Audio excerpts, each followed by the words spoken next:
ইসলামী আইন যদি সমাজে চালু হয়, জামাত ইসলামী যদি ক্ষমতায় যায়, আমার দেশের মেয়ে লেখাপড়া করতে পারবেন, চাকরি করতে পারবেন, ব্যবসা করতে পারবে, কৃষিকাজ করতে পারবে, সম্মানের সাথে সব কাজ করতে পারবে।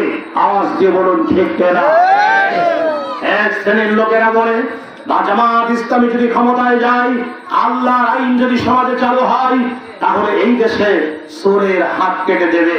সুতরাং এত কঠিন আইন, এটা কি সম্ভব? এই জন্যই তো আমরা জামাত ইসলামীকে ক্ষমতায় নিতে চাই না, যেহেতু চোরের হাত কেটে দেবে। আমরা পরিষ্কার করে বলি, আপনাদের জানার জন্য বলি, জামাত ইসলামী যদি ক্ষমতায় যায়, আল্লাহর শরীয়তের আইন যদি সমাজে চালু হয়, তাহলে এই সমাজে চোরের হাত কাটা হবে ঠিকই, কিন্তু সব চোরের হাত কাটা হবে না। খোদার যন্ত্রণায় বেগুন চুরি করেছে, হাত কাটা হবে না। খোদার যন্ত্রণায় পাউরুটি চুরি করে খেয়েছে, হাত কাটা হবে না। খোদার যন্ত্রণায় বিস্কুট চুরি করেছে, হাত কাটা হবে না। খোদার যন্ত্রণায় কাঁঠাল চুরি করে খেয়েছে, হাত কাটা হবে না। খোদার যন্ত্রণায় আম ছিঁড়ে খেয়েছে, হাত কাটা হবে না।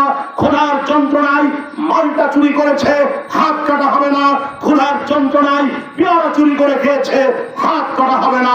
বরং যারা অভাবের কারণে খোদার যন্ত্রণা সহ্য করতে না পেরে আম চুরি, কাঁঠাল চুরি, পেয়ারা চুরি, কমলা চুরি করে যারা খেয়েছে, সেই দেশের, সেই এলাকার এমপি, সেই এলাকার চেয়ারম্যান ওই অভাবী চোরদেরকে ডাক দিয়ে তাদের মাথায় হাত বুলিয়ে বলবে, বাবা চুরি করতে হয় না, চুরি করাটা ভালো কাজ নয়।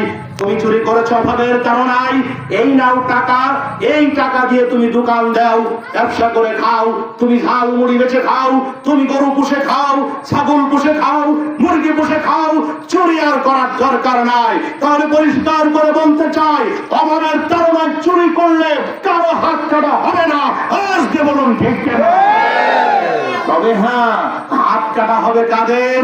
কোন চোরদের? যেই চোরেরা কোটি কোটি টাকা, দেশের টাকা বিদেশে পাঠাবেন, জনগণের টাকা আত্মসাৎ করবেন, ভিজিয়ে চাল মারবেন, কাবিখা মারবেন, গম মারবেন, পাট মারবেন, রাস্তার টাকা মারবেন, গরিব দুঃখী মেহনতি মানুষের অর্থ করি আত্মসাৎ করে বেগম পাড়ায় বাড়ি বানাবে, ওদের হাত কাটা হবে। তাহলে কি আপনারা ক্লিয়ার? সংগ্রামী ভাইয়ের আমার, আরেক শ্রেণীর লোকেরা বলে বেড়ায়, জামাত ইসলামী যদি ক্ষমতায় যায়, এদেশে হিন্দু, বৌদ্ধ, খ্রিস্টানেরা ধর্ম পালন করতে পারবে না, তারা মন্দিরে আর যেতে পারবে না। আমরা ব্যর্থহীন কণ্ঠে বলে দিতে